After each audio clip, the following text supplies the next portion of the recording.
EBD 25 anos, lição 12, 12ª lição para encerramento do trimestre, o terceiro trimestre de 2025. Amanhã, dia 12, dia 21 de setembro, é comemorado o dia da EBD, da Escola Bíblica Dominical. Então, amanhã a Escola Dominical está fazendo aniversário. Escola Bíblica Dominical, estudo da palavra devocional. Ele é dominical, mas ele é um devocional bíblico para que a igreja e a família possa manter durante o mês, a semana, o assunto estudado, trazendo diversidade, meus irmãos, de interpretação e de entendimento. Às vezes nós vemos uma pregação e achamos que é só aquilo que ela está baseada. E ela tem, às vezes, uma fonte muito grande de interpretações e de comunhão. E a Escola Bíblica Dominical, a função dela é esta, trazer para nós individualmente a palavra semanal, o assunto que vamos colocar em pauta durante a nossa semana inteira, para que possamos conhecer cada vez mais a profundidade da palavra de Deus. Então ela torna-se algo bem mais intenso e mais sério. E a lição que nós vamos estudar hoje é a lição 12, domingo que vem encerra o trimestre, os 3 meses, encerra a lição A Igreja de Jerusalém, a revista, e a lição tem como título hoje o caráter missionário da Igreja de Jerusalém, que seria isso. O texto áureo está em Atos 11 e o versículo 20, que diz assim: E havia entre eles alguns varões de Chipre e de Cirene, os quais, entrando em Antioquia, falaram aos gregos anunciando o Senhor Jesus. Esse versículo é super importante para a missão e é muito importante para nós entendermos como que a igreja chegou em Antioquia. E ele tem uma importância muito grande para mostrar a diversidade de gentes que estavam sendo alcançadas pela graça do Cordeiro da Lei, que era Jesus Cristo, que é Jesus. Então, ele como base, ele traduz um caráter missionário da igreja de Jerusalém. Porque eles saíam de Jerusalém e eles saíam de Jerusalém com Deus no coração. Então, eles conseguiram pregar frente a uma perseguição, e aquela pregação teve fruto de formação de igreja. Então, a verdade prática vai dizer, faz parte da missão da igreja a evangelização de povos não alcançados. Essa evangelização parte do testemunho principal da porta de entrada da nossa alma. Então, os salvos, quando eles estavam sendo perseguidos e vendo que o poder das trevas invadia a igreja e queria deter a Jesus ressuscitado, então eles saíam divulgando o que estava acontecendo, e acima de o que estava acontecendo aos povos de outras gentes, eles divulgavam o testemunho pessoal. E os sinais os confirmavam como aquilo que eles estavam falando. E as pessoas iam sendo transformadas e alimentadas pelo conselho da palavra. Essa lição hoje ela vai trazer Atos 11, do 19 ao 30, que vai dizer assim: E os que foram dispersos pela perseguição que sucedeu por causa de Estevão, caminharam até a Fenícia, Chipre e Antioquia, não anunciando a ninguém a palavra, senão somente aos judeus. Esses três lugares foi para onde eles fugiam da perseguição, e eles começaram a silenciar e só pregar para os judeus, porque eles estavam sendo perseguidos por 3 grupos de libertinos: os sirineus, os alexandrinos e os cilicianos da Ásia, que disputavam com Estevão. Então eles estavam sendo perseguidos por outras gentes que disputavam a verdade e a presença de Deus. Então eles não pregavam a ninguém, senão aos judeus. A igreja ela estava se acuando a esse temor. E o que aconteceu foi foi que eles conseguiram pregar em grego. Tinha um que falava em grego, que é o versículo do textuário diz: e havia entre ele alguns varões de Chipre e de Cirene, os quais, entrando em Antioquia, falaram grego. Então eles falavam grego e eles sabiam traduzir e pregar o evangelho em grego. E foram alcançando as pessoas, porque eles sabiam a tradução e a linguagem do povo de Antioquia. E havia entre eles alguns varões de Chipre e de Cirene, os quais, entrando em Antioquia, falaram dos gregos e anunciaram a Jesus. Jesus era o grande assunto do momento naquela instância. Ele não estava somente no assunto, ele estava agindo mesmo em dobro a sua presença. E a mão do Senhor era com eles, e grande número creu e se converteu ao Senhor. E chegou a fama destas coisas aos ouvidos da igreja que estava em Jerusalém, e enviaram Barnabé até Antioquia. A situação da salvação sai de Jerusalém e entra em um dos lugares que alcança em Antioquia, e começa a crescer. Então de Jerusalém é mandado um missionário para lá, porque os que estavam em Jerusalém, eles estavam bem amadurecidos, e Jerusalém era a sede dos apóstolos e a sede do próprio Deus. Então, quando Deus começou a sair, ele sai de lá, toda a fonte missionária, para orientar e mostrar a verdade que se cumpre em Jerusalém, que chega em Jerusalém, que a lei gera e que se cumpre em Jerusalém pela mão do Deus Todo-Poderoso. Enviaram a Barnabé, o qual, quando chegou, viu a graça de Deus, se alegrou e exortou a todos com firmeza de coração permanecessem no Senhor. Ele viu um fruto muito bom na igreja, ele viu uma igreja, ele viu salvos, ele viu pessoas cheias de Deus e do Espírito Santo e super equilibradas, super espirituais. E isso lhe deu razões para equilibrar-se e ficar cada vez mais em Deus, em paz. Porque eram homens de bem, cheios do Espírito Santo e de fé. E muita gente se uniu ao Senhor. Então as pessoas realmente buscavam o bem pessoal, e eles estavam encontrando e se encontrando. Isso era a igreja que Barnabé encontra em Antioquia. Homens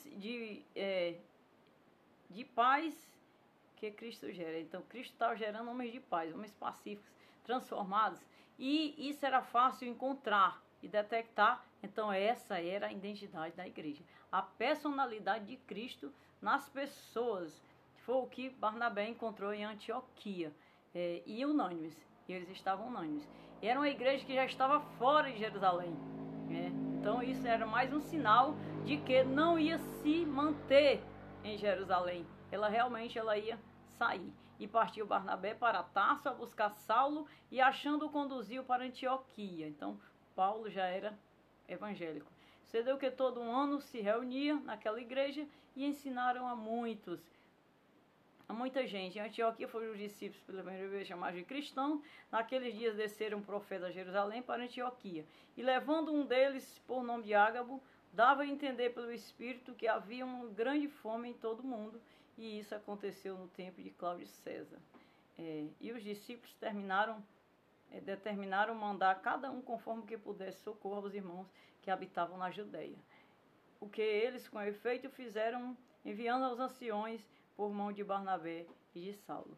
Foi um momento da igreja, foi um momento de sair de Jerusalém, e ele foi advertido pelo Espírito Santo à igreja de Antioquia que via fome, a fome ia chegar. E chegou, e a igreja de Antioquia já tinha base espiritual e líderes para ajudar as igrejas da Judeia. Isso é tudo muito grande, porque a igreja, ela toma uma proporção de nascente de Cristo. Então Cristo, ele sai de Jerusalém e vai nascer lá fora. E Jerusalém passa pelo processo, a igreja de Jerusalém já começa o primeiro processo, que é esse que o Espírito Santo usa e fala do governo, que o governo vai chegar e que vai trazer fome e dificuldade para a igreja de Jerusalém. A lição hoje ela tem 3 pontos, como sempre: a igreja como consciência missionária, uma igreja com visão transcultural, que é muito a gente já tem estudado muito sobre missão transcultural, e uma igreja que forma discípulos. Esses assuntos, eles estão muito relacionados um com o outro. Mas há sempre uma personalidade forte na leitura da Bíblia, na leitura bíblica de cada lição.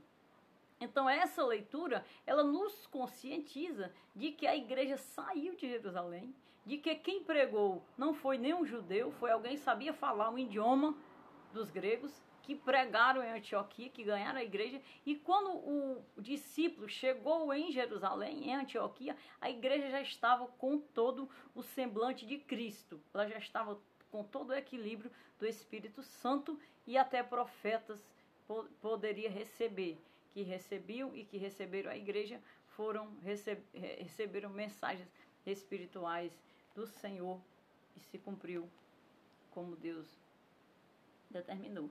A introdução, ela fala como o evangelho alcançou Antioquia, uma importante cidade da Síria dentro do Império Romano, na fuga da perseguição. Isso aconteceu. Conhecer esse fato é importante, porque pela primeira vez os cristãos de Jerusalém levaram a mensagem da cruz aos gentios. Foram das fronteiras de Israel. Em seguida a Cornélio, que fomos estudado na lição passada, então ela vem completar a missão.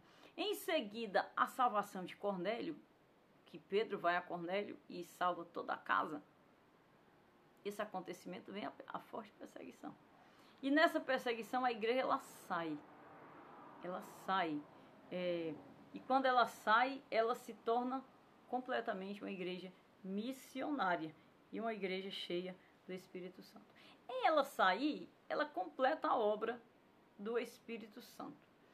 A obra do Espírito Santo é uma obra que passa, ou seja, ele gera uma igreja em Antioquia, e Barnabé é um dos que conhece o perfil da igreja, a paz dos irmãos, a personalidade de Cristo no meio de um povo grego, e com eles ficam, uma vez por ano, auxiliando e ajudando com o apóstolo Paulo.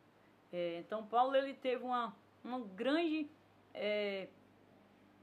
tomada de princípios nessa igreja, porque ele iniciou em Antioquia a fazer missões, e de lá foi para diversos outros lugares, levados pelo Espírito Santo e conduzidos pela igreja. A igreja, ela tinha seus líderes, ela tinha seus profetas na primitiva, ela tinha seus missionários liderados. Então Paulo ele foi escolhido em Antioquia para ser enviado a diversas outras regiões, fazendo missões, e fez um grande mapa missionário. O ponto 1 fala de uma igreja com consciência missionária. A igreja ela é totalmente consciente, 100% consciência missionária. Consciência missionária é o testemunho que nós temos de Cristo Jesus. Ninguém fala Jesus, ninguém é a igreja de Jesus se ele não tiver o testemunho de Cristo Jesus, se ele não tiver a experiência com Cristo Jesus. Então a consciência da igreja é o testemunho que ela traz nela, que ela traz no membro, que ela traz no Filho de Deus. Cristo, ele pagou um preço para abrir a porta da salvação. Ninguém que entra pela porta que ele abriu chega de mãos vazias diante de Deus. Isso é até impossível. Então Cristo ele é 100% experiência e testemunho. Então essa igreja ela já tem consciência missionária, de que a consciência dela foi trocada, uma vez ignorante, outra vez cheia do Espírito Santo, para falar o que aconteceu consigo próprio. E isso é o testemunho da salvação. Confirma o Calvário de Cristo, confirma a salvação em Jesus, confirma o novo nascimento e a regeneração. Essa é a igreja, que tem uma consciência trocada na consciência de Deus, que Cristo exerce o poder e o domínio sobre a consciência, e que sai e vai divulgar. Ou se ela não sair para divulgar, ela divulga onde ela está, e ela, no lugar que ela está, ela cresce e ela salva muitos por conta do testemunho pessoal. O testemunho, ele não só serve para identificar você como cristão, ele serve para contagiar, ou seja, ele influencia, ele passa, alguém recebe por um testemunho que você coloca, você conta um testemunho e fala quem é o autor. Quando você fala do autor, o seu testemunho influencia alguém e contagia alguém e intervém nas vidas das pessoas. Então o testemunho é muito importante para quem nunca teve o testemunho, quem nunca nasceu de novo. Então essa igreja ela foi missionada a fazer isso. E foi o testemunho dela que levou a salvação e que transformou aquele povo e os salvou na conduta de Cristo. O evangelho para além das fronteiras. O evangelho é esse, que sai e entra na Fenícia, em Chipre e Antioquia. E em Antioquia eles foram chamados de cristãos pela primeira vez, porque eram filhos de Cristo. Isso quer dizer que eles são filhos de Cristo, que eles são regenerados de Cristo, nascentes de Cristo. Então, nenhum cristão que não nasce de Jesus merece esse título de cristão. Se vê muito em Jerusalém igreja cristã, mas na verdade não é. É igreja idólatra, é igreja de santo tal, ou de São alguém, eu não sei. Mas Cristo, cristã, é quem nasce de Cristo. E quem nomeou esse título foi, pela primeira vez, a igreja de Antioquia.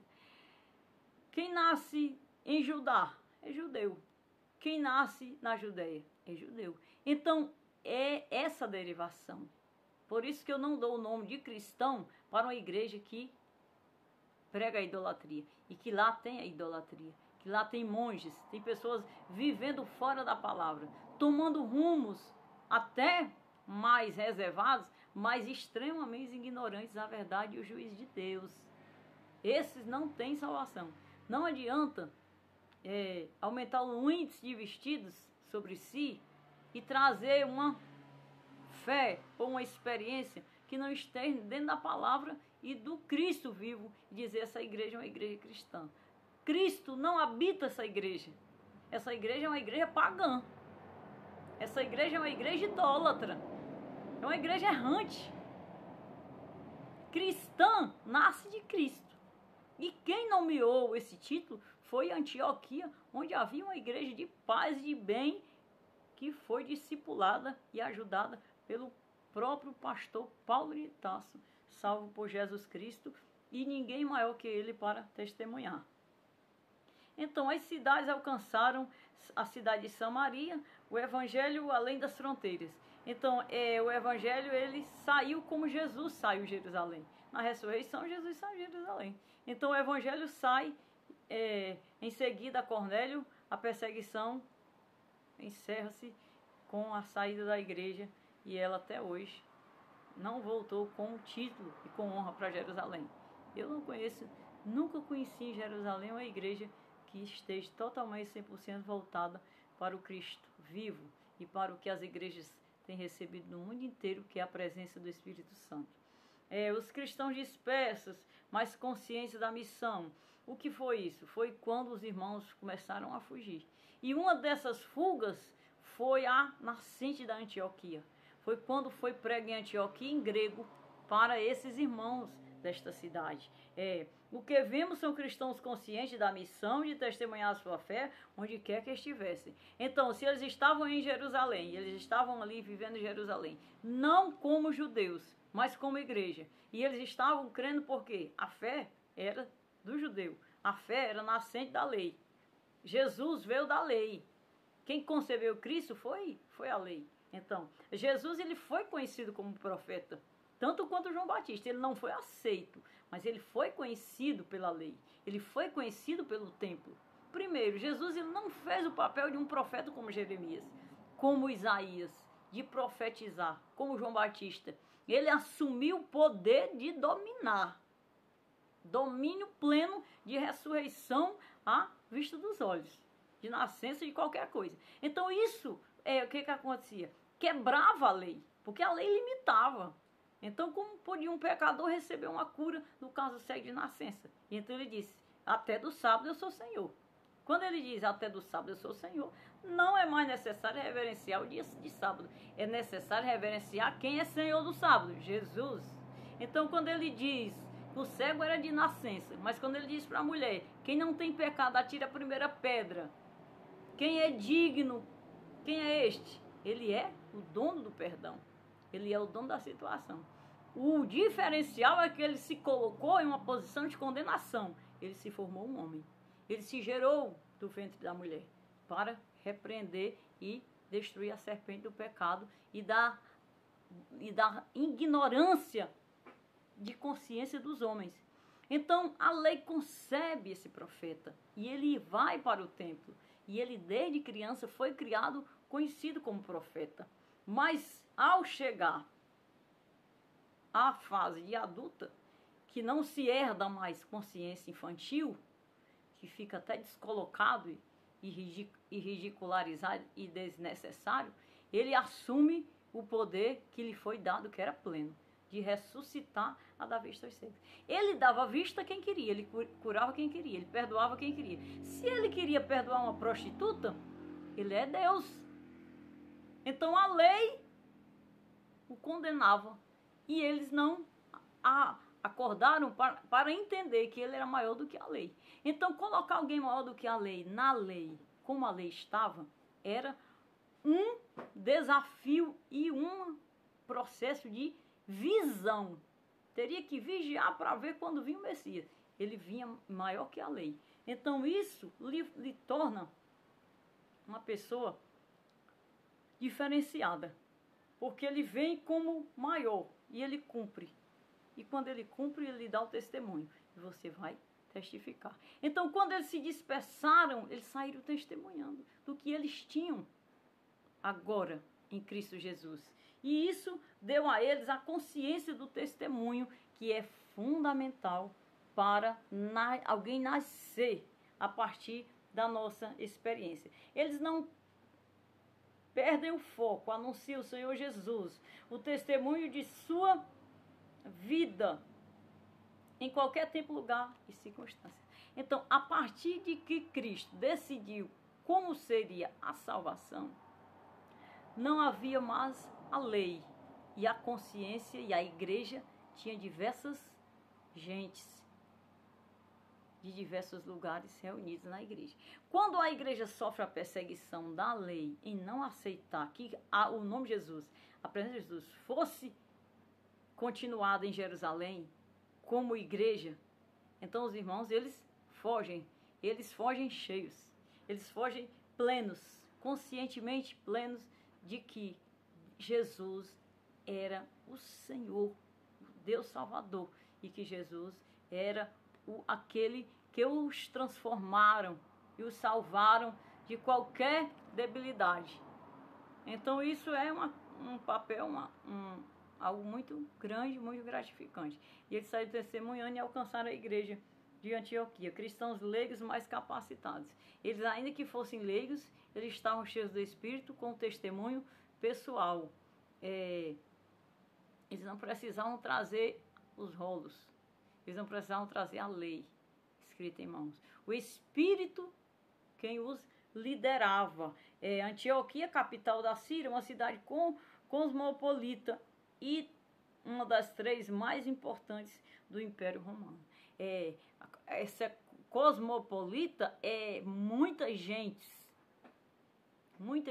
Então ela era a 3ª cidade maior do Império Romano e ela tinha muita gente, ou seja, muita gente habitava a cidade e ela era uma cidade grande. E o texto deixa claro que foram esses cristãos comuns, os fundadores da igreja de Antioquia, uma das mais importantes do Novo Testamento. Ela só tem um detalhe, a cidade ela é muito vista no estudo, mas na palavra, Paulo ele nunca escreveu a igreja de Antioquia, ele escrevia a Roma, né? Certamente seria também para essa igreja. Então, não era agora a qualidade ou a classificação de um homem formado da lei que poderia mencionar Jesus. A igreja ela tem outro papel, ela tem outra certeza, ela tem o Espírito Santo. Então, no Espírito, eles conseguiam testemunhar do Cristo que os salvou e da lei onde Deus o quisesse falar. E assim eles se tornaram capacitados, não pela letra, mas pelo poder do Espírito Santo. E ainda que eles fossem leigos, eles tinham poder de formação. Poder de formação quando você tem Deus. Você tem Deus, você tem poder de formação. O Espírito Santo tomou aqueles homens e os levou e os conduziu a fazer uma obra que não existia e que ninguém faria: a missionária. Então eles estavam com ela em mãos, a igreja, o Espírito Santo, o Espírito da igreja. Ele tira o Espírito de Jerusalém, da lei, do povo, daquele povo de 4.500 anos nas mãos de Deus, e coloca em quem nele crê. E esse Espírito, ele tem poder e firmeza, certeza, comprovação, selo, identidade. E isso faz toda a diferença. E se fosse leigo ou não fosse leigo, se ele der o Espírito dele, a obra da igreja nele e por ele é feita e é perfeita. Porque o que mais importa no Espírito e numa pessoa leiga que recebe o Espírito Santo é Deus. Então Deus, ele quer a primazia. A primazia está no Espírito. Cristo trouxe o Espírito para o homem. Se eles se enrolaram com a lei, aí eles aguardam o juízo para saber como que vai ser, né? O juízo já foi dado em Cristo Jesus. Mas tem um tempo aí que a lei vai ser julgada para os que estão diante de Deus. Os apóstolos eram extraordinários e os profetas excepcionais. Somente porque sobre eles também estavam a mão do Senhor. Que no Espírito usou quem queria para testemunhar da verdade de Deus. Quem escolhe, quem usar é Deus, não somos nós. Não é a capacidade, não é a letra. Quem escolhe é Deus. No entanto e porém,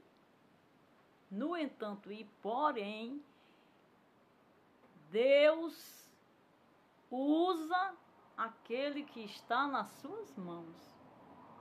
Uma coisa é Deus escolher para usar, e Deus usar, e Deus preparar, e Deus lhe dar experiência. Outra coisa é você saber se preparar, estudar e se usar. Então, o que Deus usa, eu não acredito que Deus vai usar uma pessoa que não tem uma experiência profunda com Deus.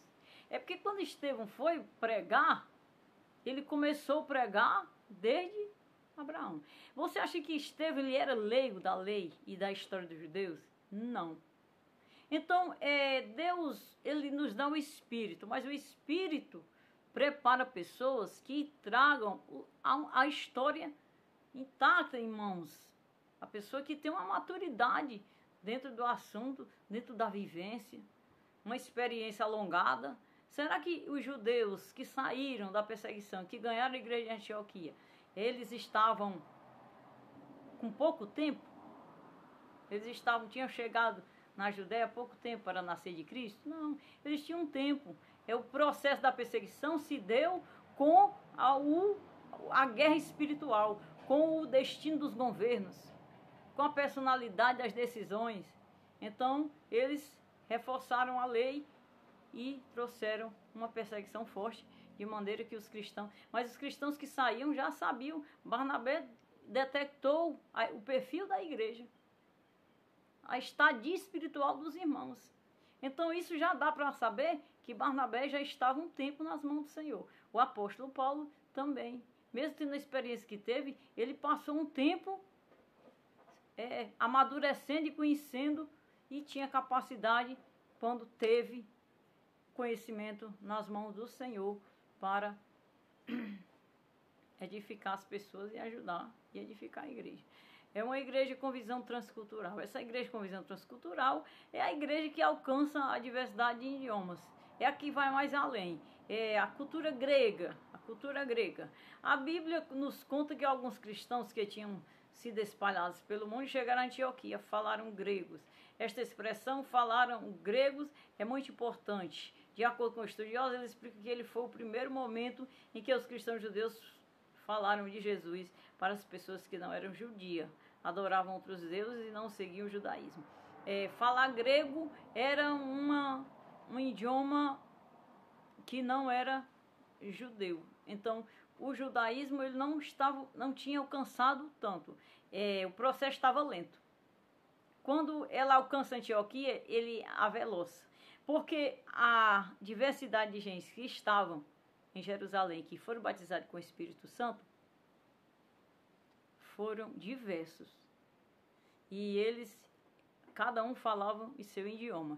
E alguns falavam, que na perseguição, falavam grego. E através do grego, eles conseguiram pregar, fazer a missão transcultural. A missão transcultural é aquela que você consegue levar o evangelho para um outro povo, para um outro idioma, para uma outra língua. Porque nós somos diferentes de cultura, entre grego e judeu, mas não de comportamento, não de capacidade.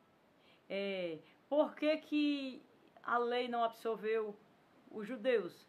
Porque o comportamento do judeu não atingiu o temor da lei. Então, os únicos povos que tinham o temor para não serem tão comum quanto todos no perdão do pecado era o judeu, que o judeu era ditado na lei, mas eles não alcançavam. Então Deus teve que vir em Jesus para cumprir a lei, porque a lei já tinha sido uma palavra dada por Deus, e essa lei ela precisava cumprir a salvação. É tanto que Deus vai ainda trazer a juízo os que morreram com a promessa da salvação pela lei. Eles foram, mas não foram salvos, mas foram com a promessa da lei. Então, a transcultural, ela leva o Espírito. Ela conduz o Espírito à diversidade de gentes. É uma igreja que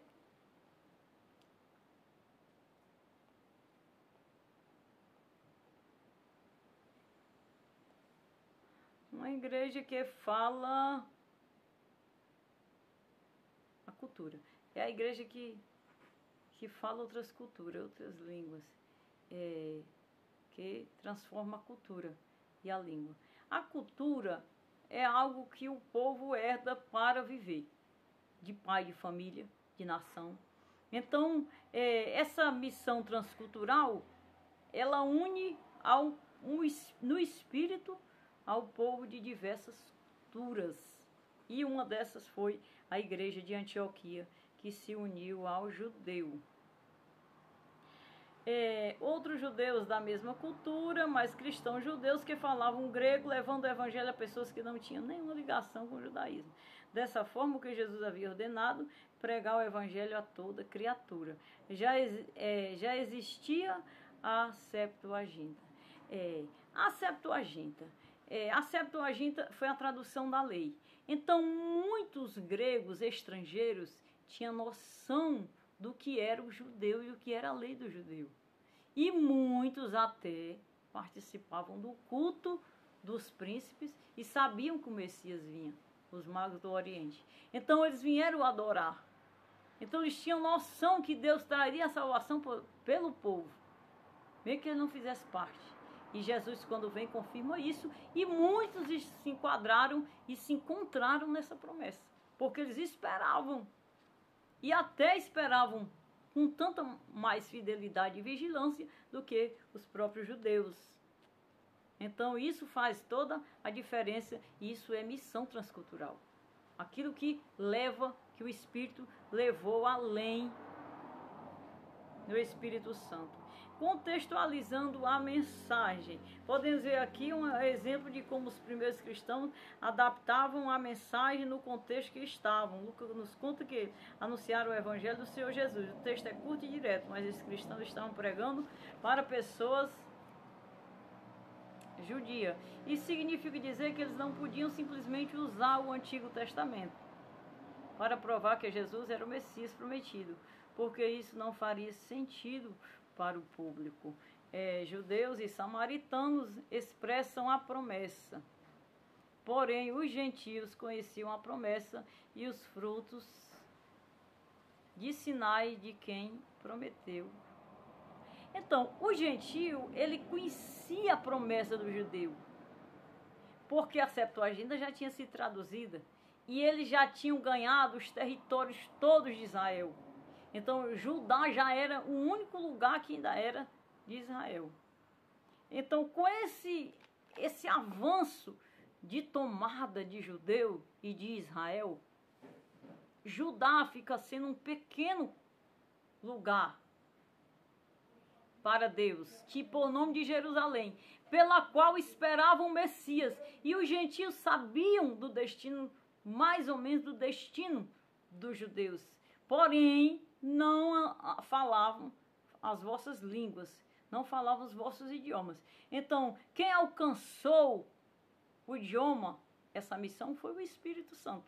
Então, o Espírito Santo, quando cumpre a Jesus, ele abre esse leque, ele abre essa possibilidade de o espírito da lei alcançar o grego, alcançar o estrangeiro em salvação, porque o Espírito transformou.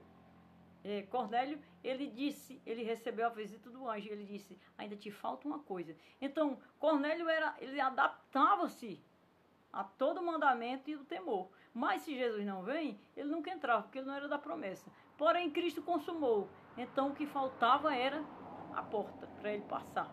E assim, havia vários que estavam nesse perfil. Porque os judeus samaritanos aguardavam o Messias que tinha promessa. Mas os estrangeiros, os gentios, aguardavam ver a promessa. Por causa dos sinais.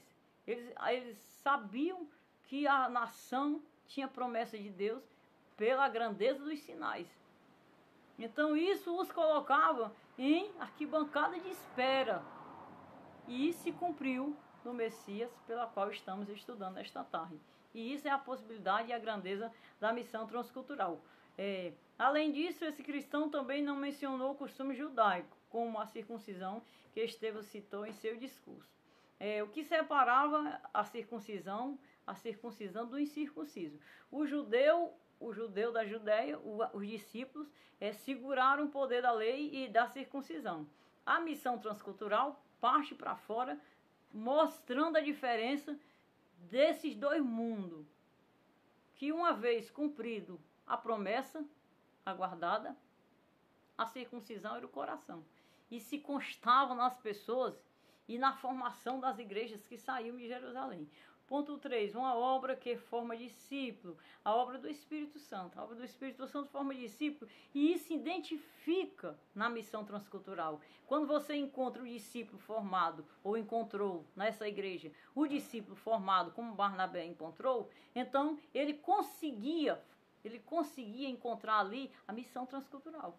Porque ele encontrava na Antioquia o povo que ele encontrou no judeu, que deveria ser um judeu pacífico, amoroso, equilibrado, um povo que lhe deu como congregar, como agregar, como ensinar.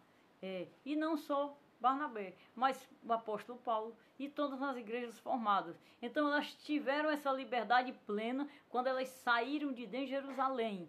Dentro de Jerusalém ainda tinha as marcas da lei, mas a lei era o sacrifício de Cristo. Ninguém que absorve a lei dá valor a Jesus. Ninguém que absorve a lei é a igreja de Jesus. Você precisa condenar a lei. Porque a lei, embora seja um conselho para nós temos que revisá-la com Cristo. Porque Cristo quem cumpre a lei.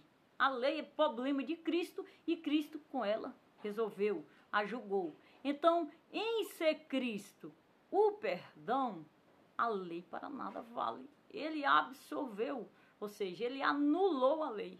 E a circuncisão estava dentro da igreja, e não só a circuncisão. E os apóstolos também. Então isso bloqueava o acesso da missão transcultural, porque o povo lá fora não tinha circuncisão. Circuncisão eram os filhos da lei. E isso foi retirado da igreja pelo poder do Espírito Santo. Porque a obra que o Espírito Santo fez na Judéia, nos discípulos judeus, ele fez nas igrejas, na missão transcultural. E essa é uma das maiores obras da formação do discípulo.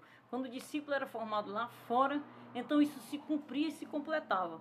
Missão transcultural, obra do Espírito Santo e igreja lá fora. Qual era a base do discípulo? Ao serem informados de que o evangelho havia chegado a partir de Jerusalém, os apóstolos enviaram Barnabé para lá. Chegou em Antioquia, foi de Jerusalém. Porque tudo começou no lugar da promessa, Monte Sião, Jerusalém. O lugar que Deus mais fala na Bíblia, que tem mais amor na Bíblia, mais zelo, por inúmeras vezes. Ele ganhou diversas guerras através de Davi. Ele ganhou diversas batalhas, derrotou reinos. Ele fez tudo na terra por Sião, por Jerusalém. Tudo que Deus fez, ele voltou um povo, após 70 anos de um cativeiro, por Jerusalém, por Sião. Então, tudo que ele fizesse, ele protegia Sião. E ele até zombou profeticamente dos outros montes, que faziam feitiço para Sião não ser habitado. E ele exorta nas profecias quem for contra Jerusalém, quem for contra Sião. Então, Sião é uma particularidade peculiar de Deus. E encontrar lá fora uma pessoa formada no Espírito que protegeu Jerusalém, então isso é pleno, isso é Jesus. Isso é ressurreição de Cristo, isso é salvação mundial, que foi o que aconteceu. Então a salvação ela parte de Jerusalém para alcançar todas as outras terras, mas para alcançar os povos. Então, quem parte de Jerusalém é aquele que foi protegido por ele, por Deus. É aquele que protegeu-a como ponto de referência da verdade. Então, se a verdade sai daqui, ele passa 4.000 anos, 4.200, 300, 500 anos, protegendo um lugar e falando com um lugar. O povo se acaba e ele lá, o lugar é esse, o lugar é esse, o lugar é esse. No dia que ele sair de lá, ele vai alcançar o povo no mundo inteiro. Então, isso é a formação do discípulo. Ele encontra lá fora alguém que poderia e deveria ser de Jerusalém. Então essa Jerusalém ela já está invisível pela fé, ela está no reino dos céus. É por esse vínculo que nós dizemos que somos judeus, segundo o judeu que ressuscitou o terceiro dia. Como homens de bem cheios do Espírito Santo, Barnabé encorajou-os na fé. Então, para ter o bem e estar cheio do Espírito Santo, ter essas qualidades, tem que ser a igreja de Jesus, encontrada por Cristo. Barnabé foi em busca de Paulo para o auxiliar. Cedeu que todo ano reuniram naquela igreja e ensinavam muita gente. Uma vez por ano, eles ensinavam os irmãos naquela igreja. Igreja somente a partir de Jerusalém. No entanto, ao sair de lá, permanece o mesmo fruto que saiu de lá. Então, o fruto tem que sair de lá. Saiu de lá, tem que seguir o Espírito que lá foi protegido e que de lá foi ressuscitado. Denominados cristãos, os filhos de Cristo, estes são denominados cristãos. Os regenerados em Cristo, somente eles são denominados cristãos. A primeira vez foi em Antioquia, vindo de Jerusalém. Por que eles foram denominados? Porque eles traziam de Jerusalém o Cristo, o Cordeiro. Eles saíram de Jerusalém com Cristo. Então, quando eles saem, eles levam Cristo. E Cristo ressuscitou. Então, eles são filhos de Cristo, eles são os cristãos. A igreja de Antioquia romana foi quem reconheceu esse título e falou com os irmãos. E a identidade cristã, o que realmente define o cristão não é apenas um nome ou um rótulo, mas sim uma vida, sua fé e suas atitudes. A nascente, o que nasce de Cristo. O nome cristão aparece novamente na Bíblia, em Atos. Segundo a Bíblia, ser cristão significa crer em Jesus, abandonar o pecado e receber a salvação como presente de Deus. É ter o Espírito Santo na identidade que ele realizou em Cristo e após Cristo. Quando alguém toma a identidade que Cristo nos deu, esse é um cristão. Ele é filho de Cristo. Ele está com Cristo continuamente. Ele está com Deus continuamente. E a conclusão diz assim: aprendemos como a providência de Deus faz com que o Evangelho chegue por meio da igreja a povos ainda não alcançados. O que destaca não é uma metodologia sofisticada do evangelismo, mas a graça de Deus, que capacita pessoas simples e anônimas a realizar a sua obra. Quem deseja fazer, Deus capacita. Ninguém jamais terá tudo de que precisa para cumprir a obra de Deus. No entanto, se Deus tiver tudo de nós, Ele nos habilitará a realizar. É Deus quem salva, é Deus quem identifica, e é Deus quem dá o seu Espírito. E o Espírito de Deus é excelente e é diferenciado. E é um Espírito só. O Espírito da salvação é um Espírito só. todos que são salvos por Cristo têm um espírito só. Então, quando você encontra alguém que é salvo como você é salvo por Cristo Jesus, ele primeiro tem uma experiência como você tem, ele tem um testemunho como você tem, ele tem um batismo com o Espírito Santo como você tem, ele tem um batismo nasal como você tem, então ele tem um percurso todo que vai estar semelhante ao seu. Se isso não tiver, não é seu irmão e não é cristão. Pode ser que ele esteja usando o nome, a palavra, o título, mas não é de Cristo. Cristo não está oculto o que ele fez, o que ele aconselhou e a semelhança da sucessão que ele deixou para ser igreja dele. Então, todo cristão de Cristo, que nasceu de Cristo Jesus, anda e faz como ele fez, é semelhante a ele e herda aquele paz, aquela paz, aquele gozo, aquele brilho e equilíbrio que Barnabé encontrou em Antioquia. Essa é a verdadeira igreja de Jesus Cristo. É por isso que ele, quando arrebatar, ele vai arrebatar aqueles que ele verdadeiramente libertou, salvou e caminhou, está com ele até a consumação dos séculos. Amém.